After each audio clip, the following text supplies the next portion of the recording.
ನಮಸ್ಕಾರ. ಕೆಸಿಎನ್ ಜಿಲ್ಲಾ ವಾರ್ತೆಗಳಿಗೆ ಸ್ವಾಗತ. ಮೊದಲಿಗೆ ಮುಖ್ಯಾಂಶಗಳು. ಕಾವುಗೋಳಿಯಲ್ಲಿ ಮತ್ತೆ ತೀವ್ರಗೊಂಡ ಸಮುದ್ರ ಕೊರೆತ. ರಸ್ತೆಗಳು ಕೊಚ್ಚಿ ಹೋಗಿದ್ದು ಸುಮಾರು 200 ಕುಟುಂಬಗಳು ಭಯಭೀತಿಯಲ್ಲಿ.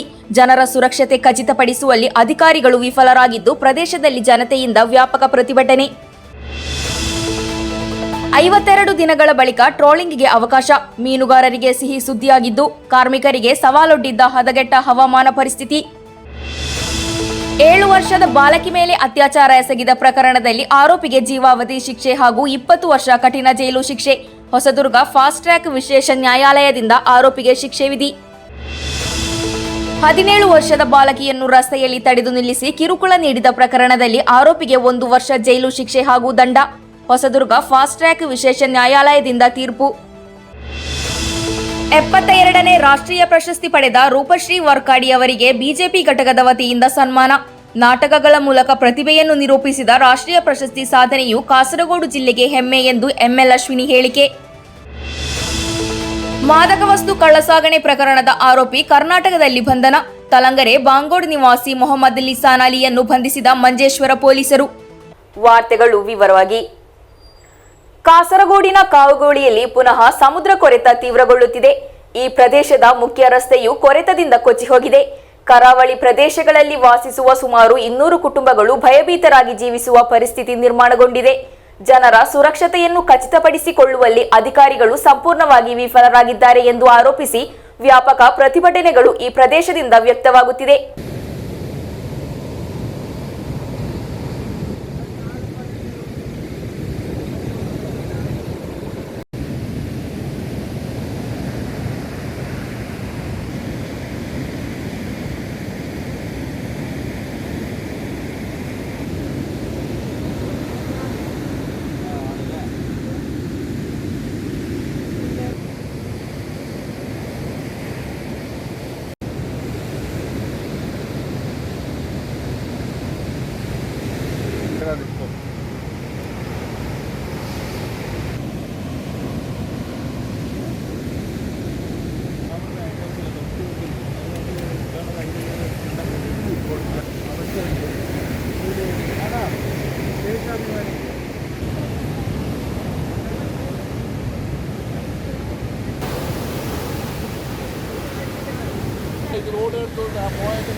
ಕಾಸರಗೋಡಿನ ಕಾವುಗೋಳಿ ಕಡಲ ತೀರದಲ್ಲಿ ಕಳೆದ ಕೆಲವು ದಿನಗಳಿಂದ ಸಮುದ್ರ ಕೊರೆತ ದೊಡ್ಡ ಪ್ರಮಾಣದಲ್ಲಿ ಮುಂದುವರೆದಿದೆ. ಈ ಪ್ರದೇಶದ ಮುಖ್ಯ ರಸ್ತೆಯಾದ ಚೇರಂಗೈ ಕಾವುಗೋಳಿ ರಸ್ತೆ ಸಂಪೂರ್ಣವಾಗಿ ಕೊಚ್ಚಿ ಹೋಗಿದೆ. ಕೇಂದ್ರೀಯ ತೋಟಗಾರಿಕೆ ಬೆಳೆ ಸಂಶೋಧನಾ ಸಂಸ್ಥೆ ಬಳಿಯ ರಸ್ತೆ ಹಾನಿಗೊಳಗಾಗಿದೆ. ಇದರಿಂದ ಈ ಭಾಗದಿಂದಿರುವ ಸಂಚಾರ ವ್ಯವಸ್ಥೆ ಸಂಪೂರ್ಣವಾಗಿ ಅಸ್ತವ್ಯಸ್ತವಾಗಿದೆ. ಯಾವ ಸಮಯದಲ್ಲೂ ಮನೆಗಳಿಗೆ ಸಮುದ್ರ ನೀರು ಪ್ರವೇಶಿಸಬಹುದಾದ ಭಯಾನಕ ಪರಿಸ್ಥಿತಿಯಲ್ಲಿದ್ದು ವರ್ಷಗಳಿಂದ ಅನುಭವಿಸುತ್ತಿರುವ ಈ ದುಸ್ಥಿತಿಗೆ ಶಾಶ್ವತ ಪರಿಹಾರವನ್ನು ಕಂಡುಹಿಡಿಯಲು ಅಧಿಕಾರಿಗಳು സിദ്ധരില്ല ಎಂದು ಸ್ಥಳೀಯರು ಆರೋಪಿಸುತ್ತಾರೆ. കാസർഗോഡ് വികസനം ചെയ്യുമ്പോൾ കാസർഗോഡ് ചാക്ക് ഇടുമ്പോൾ സംഭവം ചാക്ക് ഫുള്ള് ചാക്ക് ഇടാനുണ്ട് എല്ലാവരും. ഇപ്പൊ പകുതി കട്ടം വരുന്നുണ്ട്. ഈ കടയിൽ വന്നിട്ട് എത്രയോ തെങ്ങ് പോയി, തെങ്ങ് കല്ല് സിവിസാറ വരുമ്പ് എല്ലാം. ഇനി ഇത് പോയെങ്കിൽ നമുക്ക് എവിടെ പോവാനുണ്ട്? റോഡ് എവിടെ? ഗവൺമെന്റ് റോഡ് എവിടെ? പഞ്ചായത്ത് വരെ കൗൺസിലർ വരെ നോക്കാൻ ഇവിടെ ഇല്ല. ഒരു റോഡിന്റെ വികസനം അവർക്ക് ബുദ്ധിമുട്ടാണ്. സംഭവം തരാനും ഒരു സംഗതിയേ ഇല്ല.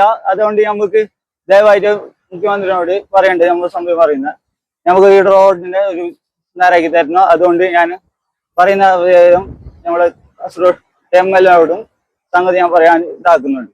നമ്മളെ റോഡ് CP റോഡ് ഇപ്പോ മഴ പെയ്തിട്ട് പോയിട്ടുള്ളതാണ്. ഈ അവസ്ഥയിൽ അപ്പുറത്തെ വീട്ടുകാർക്ക് ഇങ്ങോട്ടേക്ക് വരാൻ പറ്റാത്ത ഒരവസ്ഥയാണ്. ഇത് ഞങ്ങൾ ഒരു കൊല്ലം മുമ്പ് ഇതേപോലെ വന്നിട്ടുണ്ടായിരുന്നു. മഴ പെയ്തിട്ട് റോഡെല്ലാം പോയിട്ടുണ്ടായിരുന്നു. എന്നിട്ട് ഗവൺമെന്റിനോട് പറഞ്ഞിട്ട് അവർ പൊയ്യ ചാക്ക് വെച്ചിട്ട് മുകളിൽ വെച്ചായിരുന്നു, കടലിന്റെ തെരയിൽ വെച്ചായിരുന്നു. എന്നിട്ട് അത് കാര്യമില്ല. ഒരു ചാക്ക് വെച്ചിട്ടാ ആ ഭാഗത്ത് വെച്ചതാണ്. ഇവിടെ തിരിഞ്ഞു നോക്കിയിട്ടാ. MP ഉണ്ട്, MLA ഉണ്ട്. ഞാൻ വന്നിട്ട് പോയത് MLA ഒരു 4 ദിവസം മുമ്പ് MLA വന്നിട്ട് പോയതാണ്. ഗവൺമെന്റിന് പെട്ടെന്ന് നടപടി എടുക്കണം. അല്ലെങ്കിൽ നമ്മളെ അടുത്തേക്കുള്ള റോഡും പോകും. ഇതിങ്ങനെ ഇപ്പൊ ഇവിടെ പോലും നിൽക്കാൻ പറ്റാത്ത അവസ്ഥയിലാവും. ವರ್ಷಗಳಿಂದ ಕಾವುಗೋಳಿ ಕರಾವಳಿಯಲ್ಲಿ ವಾಸಿಸುವ ಸುಮಾರು 200 ಕುಟುಂಬಗಳು ಪ್ರಸ್ತುತ ಸಮುದ್ರ ಕೊರೆತದ ಭೀತಿಯನ್ನು ಎದುರಿಸುತ್ತಿದೆ. ಈ ಬಗ್ಗೆ ಸರಕಾರವಾಗಲಿ ಅಥವಾ ನೀರಾವರಿ ಇಲಾಖೆಯಾಗಲಿ ಅಗತ್ಯ ಮುನ್ನೆಚ್ಚರಿಕೆಗಳನ್ನು ಅಥವಾ ಕ್ರಮಗಳನ್ನು ತೆಗೆದುಕೊಳ್ಳುತ್ತಿಲ್ಲ ಎಂದು ಆರೋಪಿಸಲಾಗಿದೆ. ಈ ವಿಷಯದಲ್ಲಿ ತಕ್ಷಣ ಕ್ರಮ ಕೈಗೊಳ್ಳುವಂತೆ ಒತ್ತಾಯಿಸಿ ಬಿಜೆಪಿ ಕಾಸರಗೋಡು ಕ್ಷೇತ್ರ ಸಮಿತಿ ಹಾಗೂ ನಗರಸಭೆ ಅಧಿಕಾರಿಗಳು ಮುಂದೆ ಬಂದಿದ್ದಾರೆ.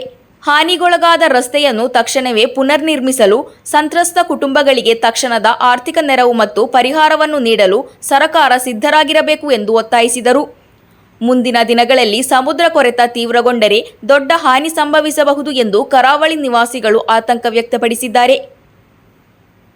News bureau Kasaragod. ಕರಾವಳಿ ನಿವಾಸಿಗಳಿಗೆ ಇನ್ನು ಮುಂದೆ ಬರಗಾಲದ ದಿನಗಳಿಗೆ ವಿದಾಯ. 52 ದಿನಗಳ ಬಳಿಕ ಮನ್ಸೂನ್ ಟ್ರಾಲಿಂಗ್ ನಿಷೇಧವನ್ನು ತೆಗೆದುಹಾಕುವುದರೊಂದಿಗೆ ಮೀನುಗಾರ ಕಾರ್ಮಿಕರು ಹಾಗೂ ಅವರ ಕುಟುಂಬಗಳು, ಸಂಬಂಧಿತ ವಲಯವು ಈ ದಿನಾಂಕಕ್ಕಾಗಿ ಕಾತರದಿಂದ ಕಾಯುತ್ತಿತ್ತು. ಆದರೆ ಕೆಟ್ಟ ಹವಾಮಾನವು ಮೊದಲ ಹಂತದಲ್ಲೇ ಸವಾಲಾಗಿ ಈ ವಲಯವನ್ನು ಪರಿಣಮಿಸಿದೆ. ಟ್ರೋಲಿಂಗ್ ನಿಷೇಧವನ್ನು ತೆಗೆದು ಹಾಕುವುದರೊಂದಿಗೆ ಮೀನುಗಾರಿಕಾ ಕಾರ್ಮಿಕರ ಸಂಕಷ್ಟದ ದಿನಗಳು ಕೊನೆಗೊಳ್ಳುತ್ತವೆ. ಮೀನುಗಳ ಸಂಗ್ರಹವನ್ನು ಹೆಚ್ಚಿಸಲು ಹಾಗೂ ಪೌಷ್ಟಿಕ ಮೌಲ್ಯದ ಮೀನುಗಳ ಸಂಖ್ಯೆಯನ್ನು ಹೆಚ್ಚಿಸಲು ಮಳೆಗಾಲದಲ್ಲಿ ಟ್ರೋಲಿಂಗ್ ನಿಷೇಧವನ್ನು ವಿಧಿಸಲಾಗುತ್ತದೆ. ಸಂತಾನೋತ್ಪತ್ತಿಯಲ್ಲಿ ಮೀನುಗಾರಿಕೆ ನಡೆಸಿದರೆ ಮೀನಿನ ಕೊರತೆ ಉಂಟಾಗುತ್ತದೆ.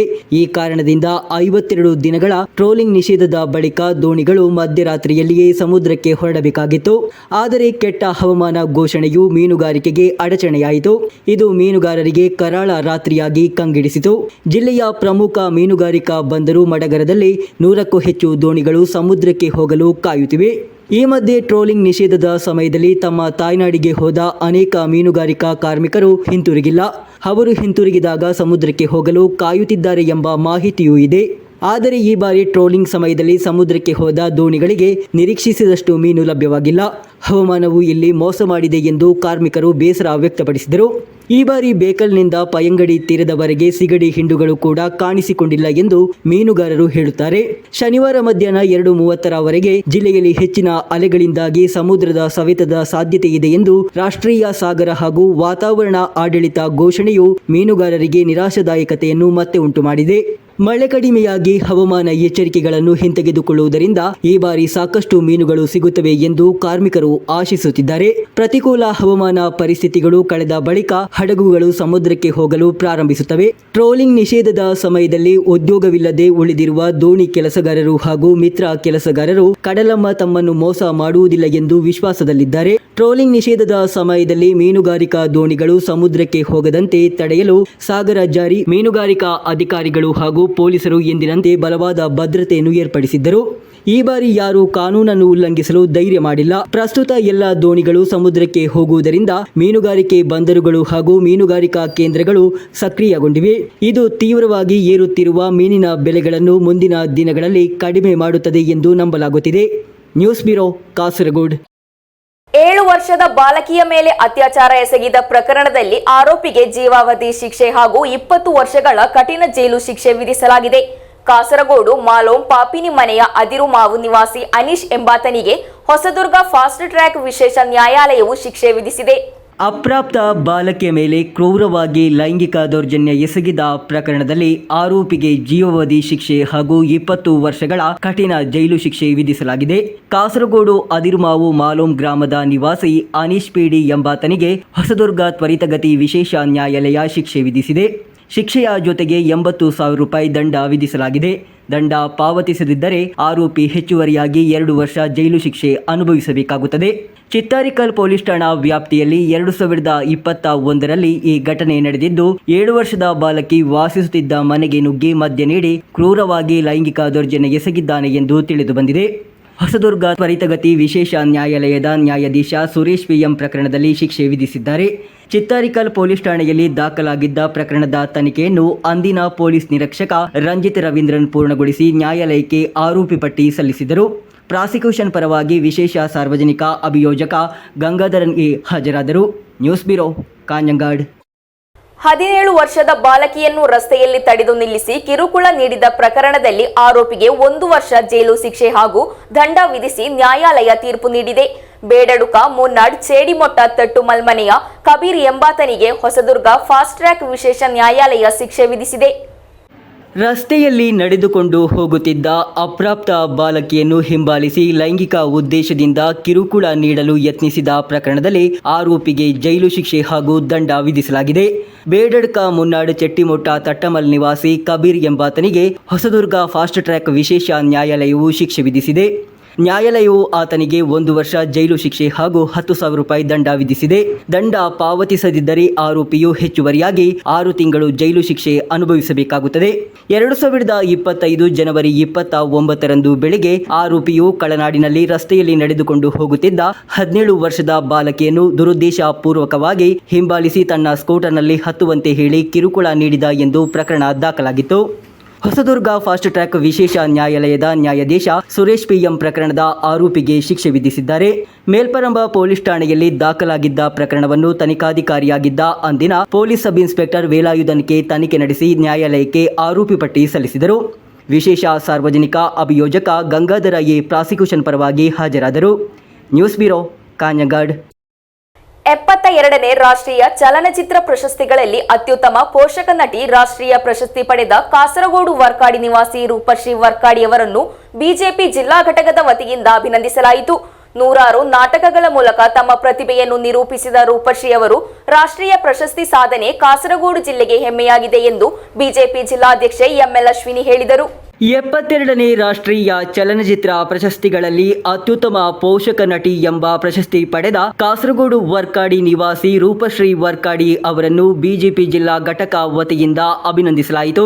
ಬಿಜೆಪಿ ಜಿಲ್ಲಾಧ್ಯಕ್ಷೆ ಎಂಎಲ್ ಅಶ್ವಿನಿ, ರಾಜ್ಯ ಸಮಿತಿ ಸದಸ್ಯ ಸತೀಶ್ ಚಂದ್ರ ಭಂಡಾರಿ, ಜಿಲ್ಲಾ ಉಪಾಧ್ಯಕ್ಷ ಮಣಿಕಂಠ ರೈ, ರಾಜ್ಯ ಕೌನ್ಸಿಲ್ ಸದಸ್ಯ ಪದ್ಮನಾಭ ಕಡಪುರ, ಮಂಜೇಶ್ವರ ಮಂಡಲ ಅಧ್ಯಕ್ಷ ಆದರ್ಶ್ ಬಿಎಂ, ಪ್ರಧಾನ ಕಾರ್ಯದರ್ಶಿ ಯತಿರಾಜ್, ವರ್ಕಾಡಿ ಪಂಚಾಯತ್ ಸಮಿತಿ ಅಧ್ಯಕ್ಷ ಭಾಸ್ಕರ ಪೊಯ್ಯೆ, ಪ್ರಧಾನ ಕಾರ್ಯದರ್ಶಿ ನಾಗೇಶ್ ಬಳ್ಳೂರು ಮುಂತಾದ ಗಣ್ಯರು ಸೇರಿ ರೂಪಶ್ರೀ ಅವರನ್ನು ಅಭಿನಂದಿಸಿದರು. ಈ ಗೌರವವು ರೂಪಶ್ರೀ ಅವರ ವರ್ಷಗಳ ಶ್ರಮ ಹಾಗೂ ಅಭಿನಯ ಪ್ರತಿಭೆಗೆ ಸಿಕ್ಕ ಸೂಕ್ತ ಗೌರವವಾಗಿದೆ ಎಂದು ಎಂಎಲ್ ಅಶ್ವಿನಿ ಹೇಳಿದರು.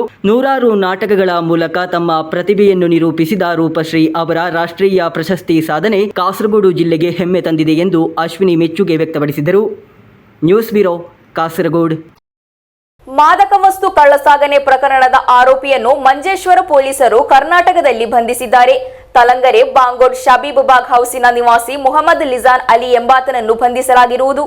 ದೊಡ್ಡ ಪ್ರಮಾಣದ ಎಂಡಿಎಂಎ ಮತ್ತು ಗಾಂಜಾ ವಶಪಡಿಸಿಕೊಂಡ ಪ್ರಕರಣದಲ್ಲಿ ದೀರ್ಘಕಾಲದಿಂದ ತಲೆಮರೆಸಿಕೊಂಡಿದ್ದ ಪ್ರಕರಣದ 9ನೇ ಆರೋಪಿಯನ್ನು ಮಂಜೇಶ್ವರ ಪೊಲೀಸರು ಕರ್ನಾಟಕದಲ್ಲಿ ಬಂಧಿಸಿದ್ದಾರೆ. ಕಾಸರಗೋಡು ತಲಂಗರ ಬಾಂಗೋಡ್ ಶಬೀಬಾಗ್ ಹೌಸಿನ ಮೊಹಮ್ಮದ್ ಲಿಜಾನ್ ಅಲಿಯನ್ನು ಬಂಧಿಸಲಾಗಿದೆ.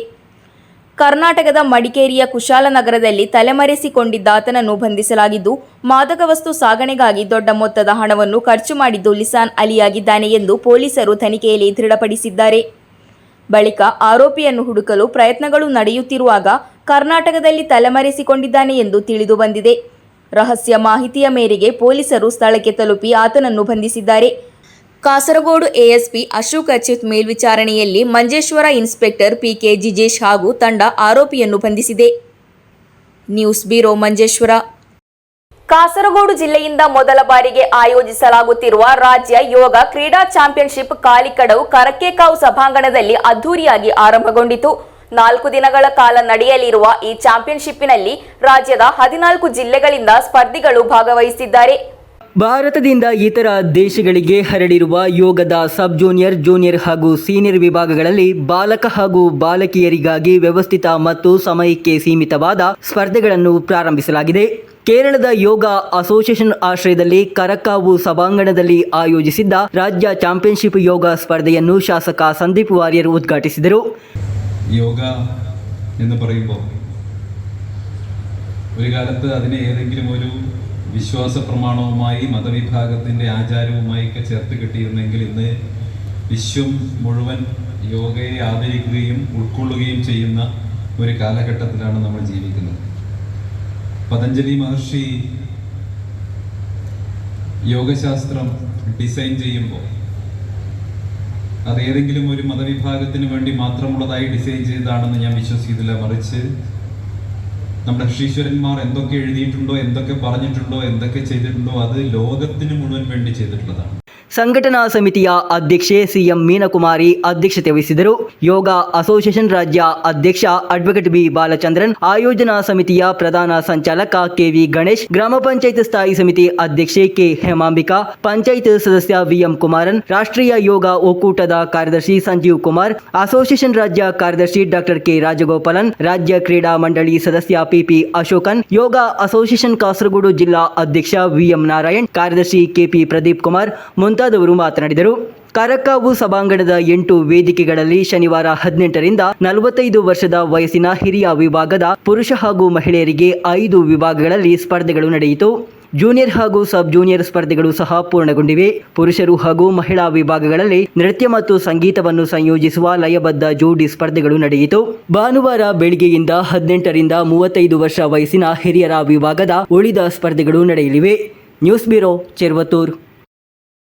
ಕುಂಜತ್ತೂರು ಅಂಡರ್ ಪಾಸ್ ಬಳಿ ಹೊಸದಾಗಿ ತೆರೆಯಲಾದ ಅಯಾಶ್ ಕ್ಲಿನಿಕ್ ಅಂಡ್ ಲ್ಯಾಬೊರೇಟರಿಯ ಆಶ್ರಯದಲ್ಲಿ ಆಗಸ್ಟ್ 2ರಂದು ಬೆಳಿಗ್ಗೆ 10ರಿಂದ ಮಧ್ಯಾಹ್ನ 1 ಗಂಟೆಯವರೆಗೆ ಸಾರ್ವಜನಿಕರಿಗಾಗಿ ಉಚಿತ ವೈದ್ಯಕೀಯ ಶಿಬಿರವನ್ನು ಆಯೋಜಿಸಲಾಗುವುದು. ಶಿಬಿರದಲ್ಲಿ ಜನರಲ್ ಹೆಲ್ತ್ ಚೆಕಪ್, ಮಧುಮೇಹ, ರಕ್ತದೊತ್ತಡ ಮುಂತಾದ ವಿವಿಧ ತಪಾಸಣೆಗಳು, ಎಲ್ಲಾ ವಯಸ್ಸಿನ ಜನರಿಗೂ ತಜ್ಞರ ಸಲಹೆ ಹಾಗೂ ಮಾರ್ಗದರ್ಶನ ಲಭ್ಯವಾಗುವುದು ಎಂದು ಸಂಘಟಕರು ತಿಳಿಸಿದರು. ಮಂಜೇಶ್ವರ ಕುಂಜತ್ತೂರಿನ ಅಂಡರ್ ಪಾಸ್ ಬಳಿ ನೂತನವಾಗಿ ಆರಂಭಗೊಂಡ ಆಯುಷ್ ಕ್ಲಿನಿಕ್ ಹಾಗೂ ಲ್ಯಾಬೊರೇಟರಿ ವತಿಯಿಂದ ಇದೇ ಬರುವ ಆಗಸ್ಟ್ 2ರಂದು ಭಾನುವಾರ ಬೆಳಿಗ್ಗೆ 10 ಗಂಟೆಯಿಂದ ಮಧ್ಯಾಹ್ನ 1 ಗಂಟೆಯ ತನಕ ಸಾರ್ವಜನಿಕರಿಗಾಗಿ ಸಂಪೂರ್ಣ ಉಚಿತ ವೈದ್ಯಕೀಯ ಶಿಬಿರವನ್ನು ಹಮ್ಮಿಕೊಂಡಿರುವುದಾಗಿ ಕನಚೂರು ಮೆಡಿಕಲ್ ಕಾಲೇಜಿನ ಸಹಾಯಕ ಪ್ರಾಧ್ಯಾಪಕಿ ಹಾಗೂ ಆಯುಷ್ ಕ್ಲಿನಿಕ್ ಮುಖ್ಯಸ್ಥೆ ಡಾಕ್ಟರ್ ಸುಜೀನಾ ಕುಂಜತ್ತೂರು ಆಯುಷ್ ಕ್ಲಿನಿಕ್ನಲ್ಲಿ ಕರೆದ ಸುದ್ದಿಗೋಷ್ಠಿಯಲ್ಲಿ ತಿಳಿಸಿದರು. ಉತ್ತಮ ಆರೋಗ್ಯ ಯಾರಿಗೂ ದೂರವಾಗಬಾರದು, ಎಲ್ಲರಿಗೂ ಉತ್ತಮ ಆರೋಗ್ಯ ಸೇವೆ ನಮ್ಮ ಗುರಿ ಎಂಬ ಮಹಾನ್ ಉದ್ದೇಶದೊಂದಿಗೆ ಹಮ್ಮಿಕೊಂಡಿರುವ ಶಿಬಿರದಲ್ಲಿ ಸಾಮಾನ್ಯ ಆರೋಗ್ಯ ತಪಾಸಣೆ ಮತ್ತು ಸಲಹೆ, ಮಧುಮೇಹ, ರಕ್ತದೊತ್ತಡ ಸೇರಿದಂತೆ ಎಲ್ಲ ವಯಸ್ಸಿನವರಿಗೂ ಅನುಭವಿ ವೈದ್ಯರಿಂದ ಸಲಹೆ ಹಾಗೂ ಮಾರ್ಗದರ್ಶನ ಲಭಿಸಲಿದೆ ಎಂದು ಅವರು ಮಾಹಿತಿ ನೀಡಿದರು. ಶಿಬಿರದಲ್ಲಿ ಎಲ್ಲ ವಯಸ್ಸಿನವರಿಗೂ ಮುಕ್ತ ಪ್ರವೇಶವಿದ್ದು, ಶಿಬಿರದಲ್ಲಿ ಅತ್ಯಾಧುನಿಕ ತಂತ್ರದ ವಿಶ್ವಾಸ ಅರ್ಹತೆ ಪರೀಕ್ಷೆಗಳು, ತಕ್ಷಣದ ವರದಿ ಕೂಡ ಲಭ್ಯವಿರುವುದಾಗಿ ಹೇಳಿದ ಅವರು ಇದರ ಸದುಪಯೋಗವನ್ನು ಕುಂಜತ್ತೂರು ಹಾಗೂ ಸುತ್ತಮುತ್ತಲಿನ ಸಾರ್ವಜನಿಕರು ಉಪಯೋಗಪಡಿಸಿಕೊಳ್ಳುವಂತೆ വിനന്തിಸಿಕೊಂಡರು.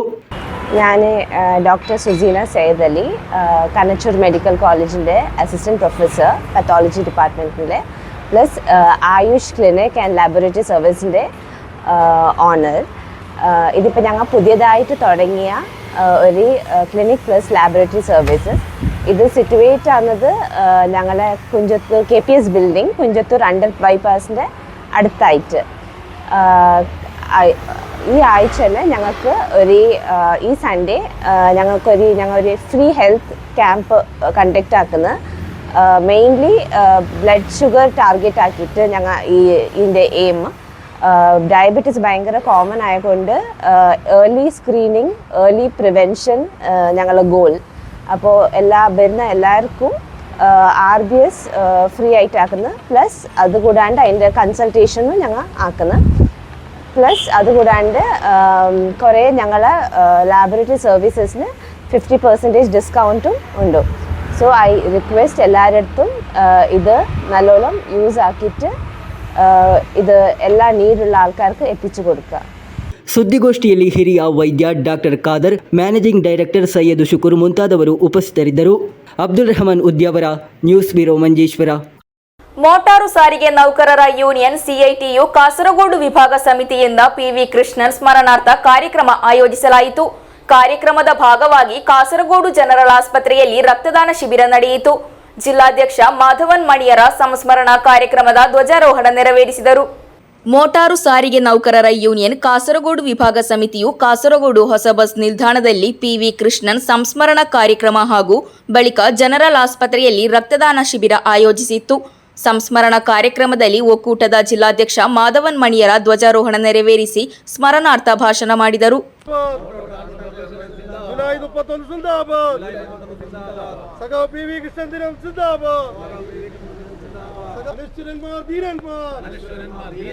അവരുയർത്തിയ ചോരച്ചങ്കൊടി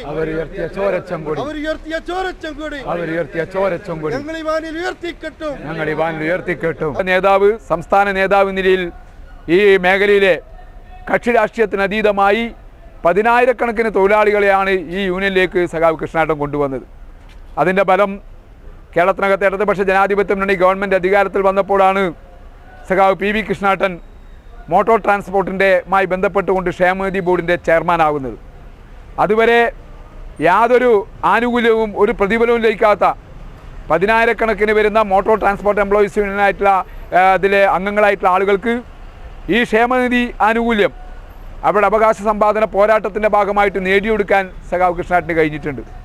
ವಿಭಾಗದ ಅಧ್ಯಕ್ಷ ರಾಜನ್ ಕರಿಚೇರಿ ಅಧ್ಯಕ್ಷತೆ ವಹಿಸಿದ್ದರು. ವರದರಾಜ ಪೈ ರಕ್ತದಾನ ಸೇನೆಯ ಅಧ್ಯಕ್ಷ ರಾಮಚಂದ್ರನ್ ಮಧೂರು, ಒಕ್ಕೂಟದ ವಿಭಾಗದ ಉಪಾಧ್ಯಕ್ಷರಾದ ಗಂಗಾಧರನ್ ಅತ್ತನಾಡಿ, ಚಂದ್ರಶೇಖರ್ ಉಪ್ಪಳ, ಜೊತೆ ಕಾರ್ಯದರ್ಶಿಗಳಾದ ಮೋಹನನ್ ಕಾಡಗಂ, ಸುರೇಶ್ ಕೋಟೂರು ಮಾತನಾಡಿದರು. ಕಾರ್ಯದರ್ಶಿ ಸತ್ಯಜಿತ್ ಪೆರಿಯ ಸ್ವಾಗತಿಸಿದರು.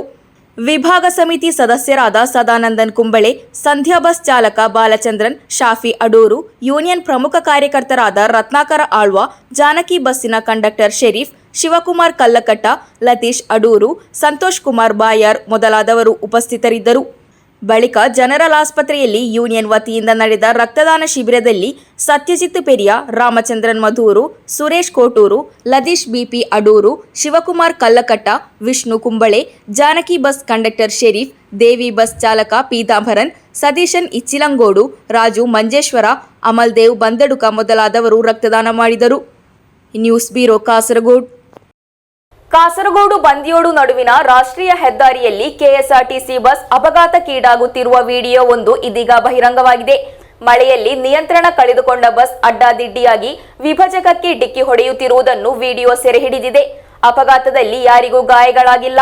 ಅಪಘಾತದ ವಿಡಿಯೋವನ್ನು ಸಾಮಾಜಿಕ ಮಾಧ್ಯಮದಲ್ಲಿ ವ್ಯಾಪಕವಾಗಿ ಹಂಚಿಕೊಳ್ಳಲಾಗುತ್ತಿದೆ.